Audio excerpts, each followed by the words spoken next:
So today I want to talk about layers. And when I say layers, I'm talking about these psychological levels on which we store things. And I think that the best and clearest way for me to frame this is to begin with talking about the insight which I gleaned on my most recent meditation retreat. And I know that I've written about this before. I'm not sure if I've spoken about this before in one of my previous videos, but the insight was that I was grateful to my parents for having done everything exactly as they did, for having been the exact parents that they were and not having been any better. Because if they'd done anything differently, then I could be a completely different human being to who I am, and I love who I am. And the realization of that, and it's something which I'd heard before, but when you come to insights for yourself, that's when it sticks. And when I received that information, when there was this awakening moment in me for this idea, there was a shedding of resentment, I suppose, towards them in terms of the resentment that I'd held on some level for so long about feeling like they hadn't done what I wanted them to do. My needs hadn't been met by them.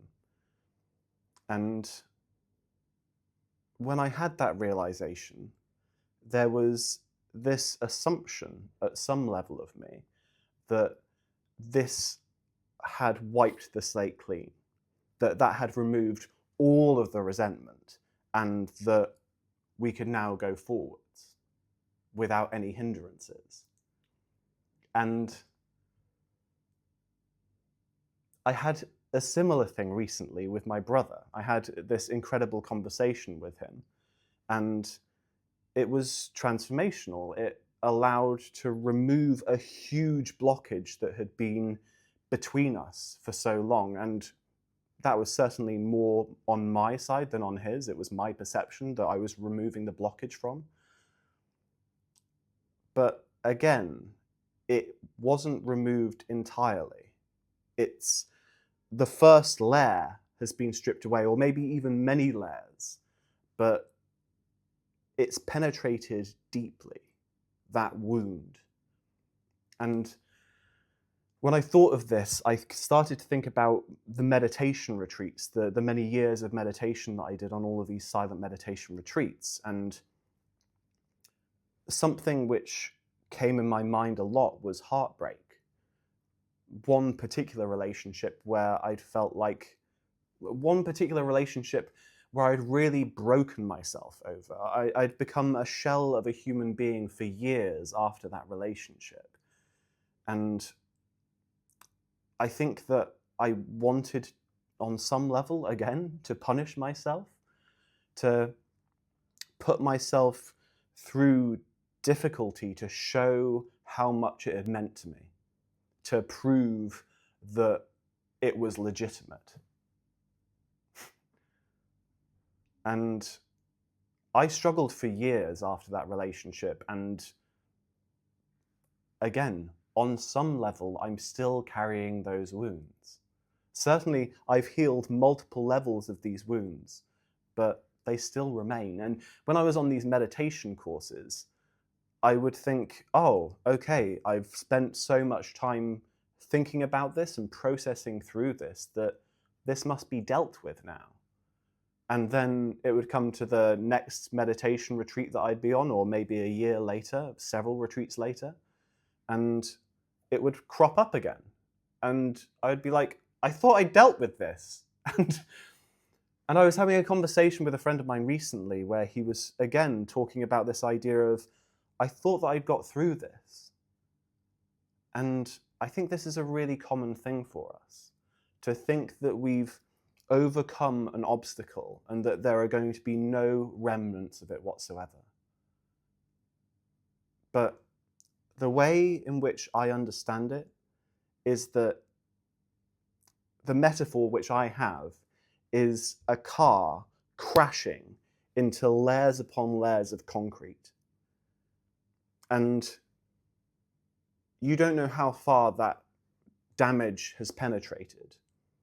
And only by removing one layer at a time and stripping that back can you see exactly how far that damage has penetrated. And it may even come to the point where you think that there's no damage left. But if you were to then look at that concrete block and compare it to one which is absolutely perfect, which hasn't been damaged in any way, then you may see fault lines in it or problems with it, or it may be less structurally integral. And I think this is a common thing for us to dismiss as an idea, to think that we've moved through something and that there can be no returning of any of it. I guess that I've felt like that a lot about depression, in terms of feeling like I've now kind of taken this big sweeping, well, multiple steps away from it. And yeah, there are still remnants of it. There are days when I get swept over by anxiety, I get swept under by the inner critic, and I get scared as hell. And it's really hard to navigate during those moments. And there are even times when I can feel like I'm starting to slip down into depression, and I then reach out to my support network and I'm trying to sit with it and remain aware with what is real and what's going on and allow it to be whatever it is. But it's not out of my system. Remnants remain.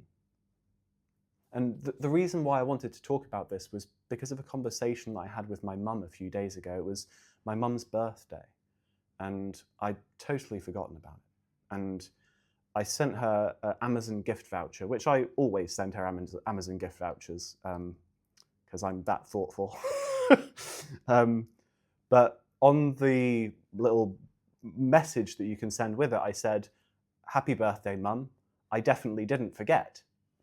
And my girlfriend questioned me why I'd sent that. And it was rooted in the fact that my family make jokes about everything. That's the way that we communicate with each other. And so I said that, but I felt guilt and shame afterwards in terms of like, oh, it could be taken the wrong way. Perhaps you'd be upset or insulted by it. And I guess when I then spoke to my mum later that day, I sensed part of that in her, a sense of anger on some level towards me for having not being more considerate, which is totally understandable. And later in that conversation, I blamed my mum, and again in a sarcastic, joking way, but I blamed her for me not being more considerate, suggesting that she should have raised a better son. And it was, again, done in a very joking way, but with all of the way that we communicate, me and my family, it's done through jokes with an underlying truth. And I guess on some level I wanted to attack her and punish her because, again, my inner 4-year-old feels like its needs weren't met by her. And the adult, the version of me that I currently am, I know that she was a product of her childhood. I know that she's been affected by all of these circumstances of life, and the adult in me holds nothing but gratitude towards her. And yet, the inner child doesn't know. He's 4 years old. Yeah. So I just wanted to draw awareness to this idea that even if you feel like you've processed through something massive, something that has been weighing deeply on your mind for so long, that maybe there are still parts of that remaining. Maybe there are shadows that you haven't dealt with yet. And this is the beauty of life. as we progress through, we get to see these different parts of ourselves as we process through more and more and get a better and clearer understanding of what our lives have been. Then we can see more and we can dive more deeply into that to discover this incredible garden of what it is to be alive. And that's really the thing that fascinates me the most. What is it to be a human? What is this experience? Yeah. That's all I have to share with you today. But I'm curious, what's been a big thing in your life that you've struggled with and feel like you'd processed and then it came up again? What was that for you? Because there have been multiple things for me.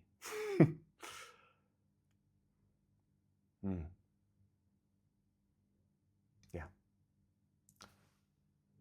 I hope that you're doing really well. I'm sending loads of love your way. Take care.